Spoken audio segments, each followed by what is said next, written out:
então essa volta, esse refluxo.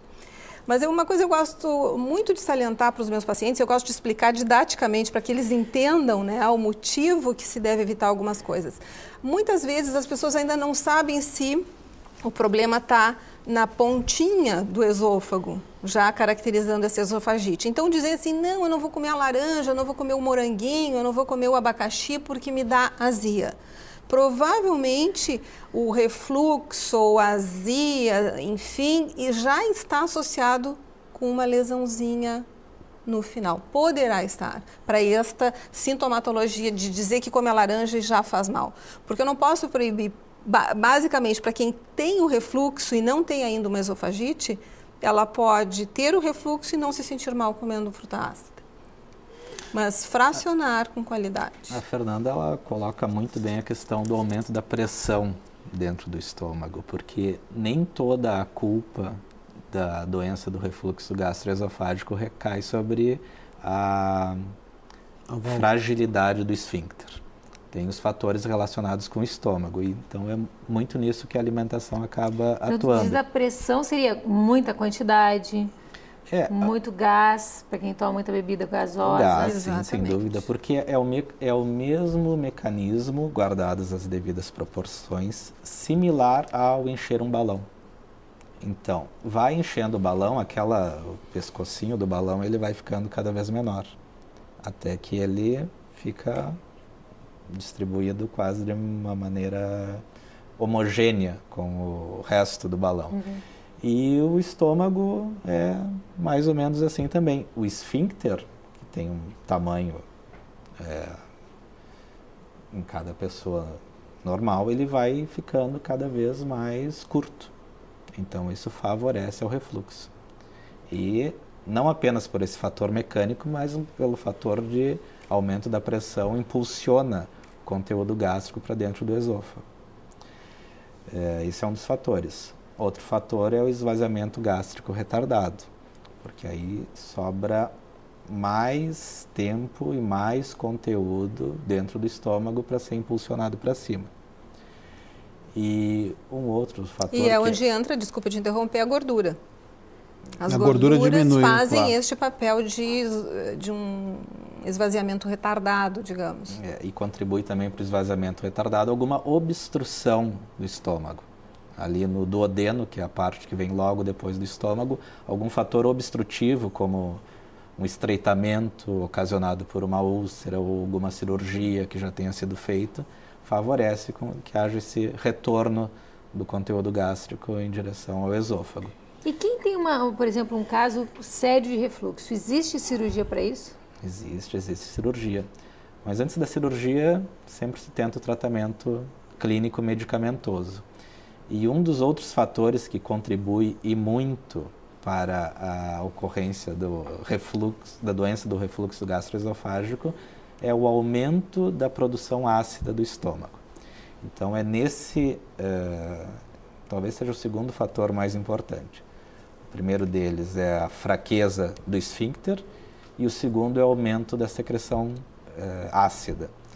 E é nesse ponto que tal a sua importância e a sua incidência que as medicações atuam e produzem bons resultados.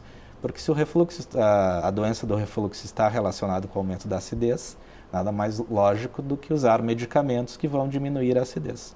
E comer comidas que diminuem a acidez, né?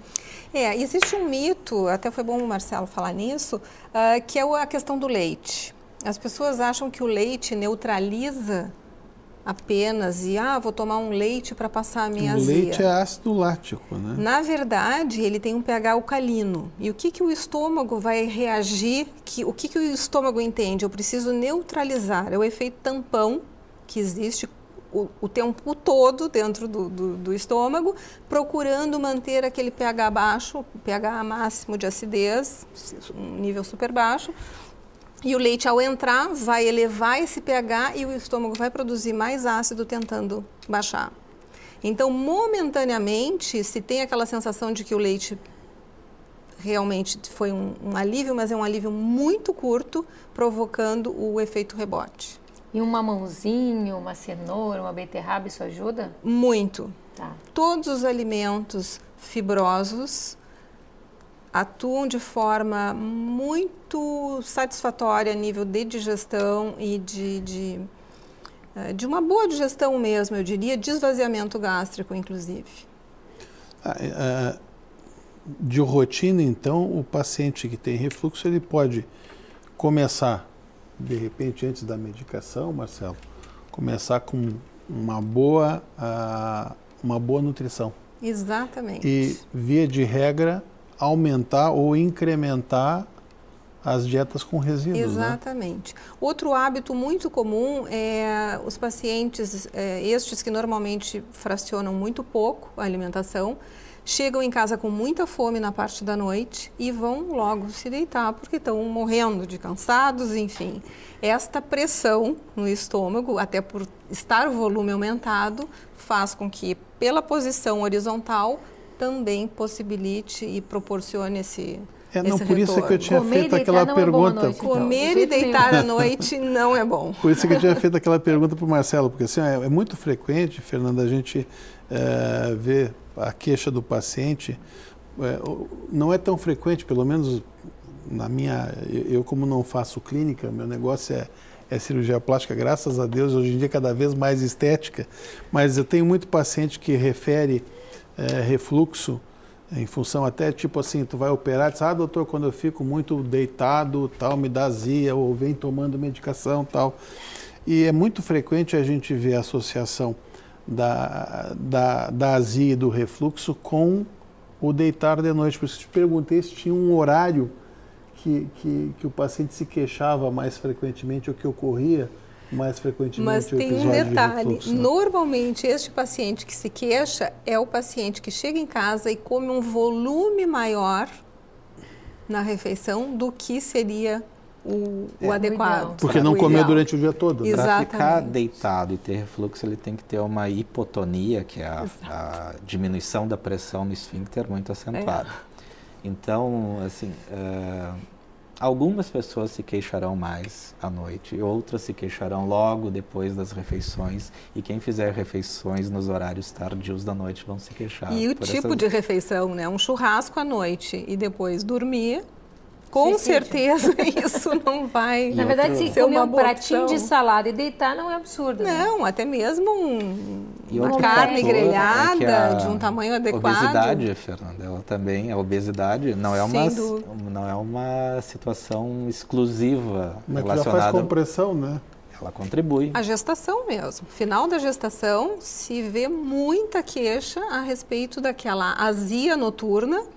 Pelo aumento da pressão no diafragma. No final das 3 gestações. Exatamente. Muita azia. Fernanda, como o pessoal, como eu te disse, que o maior número de pacientes que eu conheço com refluxo se queixam é normalmente de noite, né?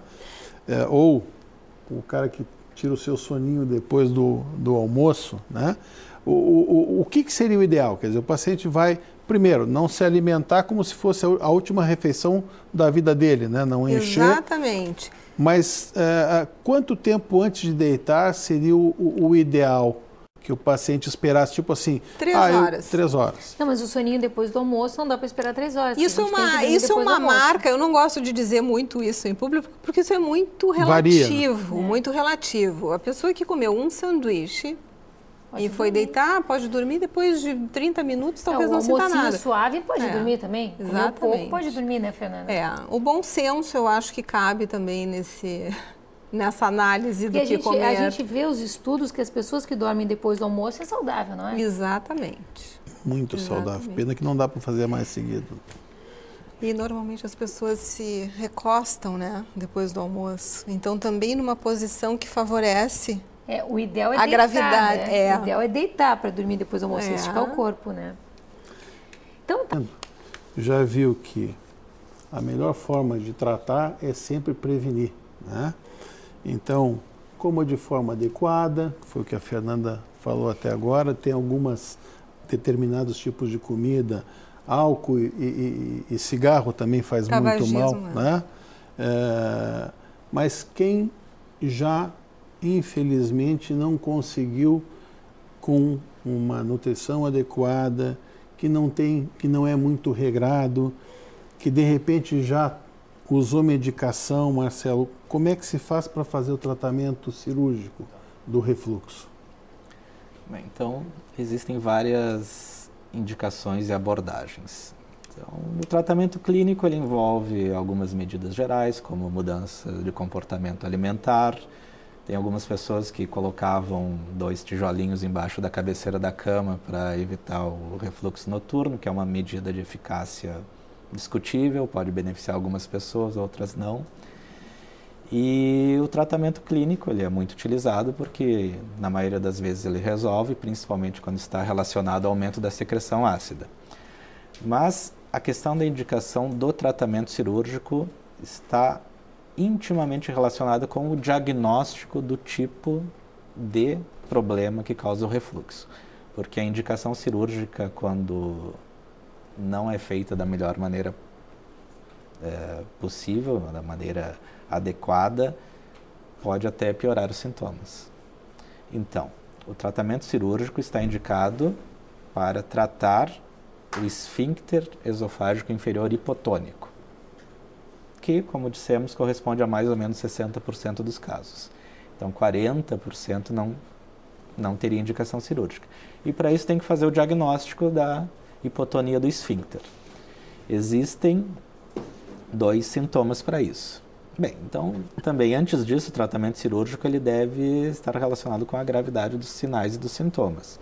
Se a pessoa apresenta complicações da doença do refluxo, como estreitamento, ulceração, esofagite crônica, pneumonias de repetição, uma outra situação que é a transformação se nós pudéssemos voltar um pouco naquela nossa imagem, naquele terço ali, logo acima do cárdia, pode ocorrer uma transformação daquele revestimento do epitélio, do esôfago no tipo do estômago.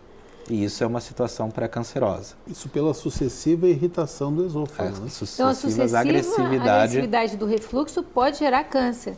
Pode gerar um certo tipo de câncer. Existem 2 tipos de câncer no esôfago, que é preciso falar esses termos técnicos porque as pessoas vão se deparar com isso em algum momento. Um é o carcinoma epidermoide, que é relacionado com tabagismo, alcoolismo. Há alguma suspeita em estudos, em investigação, que o chimarrão, pelo calor, não muito pela... Muito quente, aquele muito quente. Isso pode causar transformação desse epitélio. E o adenocarcinoma, que é um outro tipo de tumor, que esse sim é relacionado com o refluxo. De tanto subir ácido para lá... Primeiro ele ocorre uma transformação ou seja, aquela área que é esôfago começa a se transformar em estômago para se adaptar a receber esse ácido. E no decorrer de algum tempo ele pode se transformar, em sucessivas etapas de transformação maligna, no adenocarcinoma.